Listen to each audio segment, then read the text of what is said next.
முத்தமிழ் எம்ஜிஆர், புரட்சி தலைவி அம்மா ஆகியோர் மறைவுக்கு பிறகு ஒரு சரியான தலைமையை தேடி என் மனம் தவித்தது. மீண்டும் ஒரு எம்ஜிஆர் நமக்கு கிடைக்க மாட்டாரா என்று என் மனம் ஏங்கியது.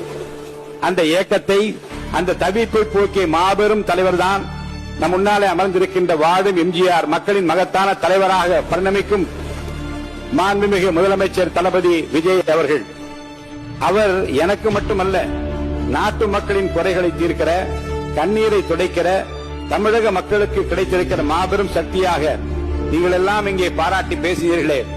வந்தார், எதிர்க்கட்சிகளை எல்லாம் சந்தித்தார். ஒரு புதிய கோணத்தில் அவர் காட்டியிருக்கிற அரசியல் பண்பு இன்றைக்கு எல்லோராலும் பாராட்ட பெறுகிறது என்று இந்த அவையிலே பாராட்டினீர்களே. இன்றைக்கு காலையிலேயே போதையில்லா தமிழகத்தை உருவாக்குவதில் நான் முனைப்போடு முன்னிற்கிறேன் என்று உலகத்திற்கு காட்டியிருக்கிறாரே. சரித்திர புகழ்மிக்க தலைவராக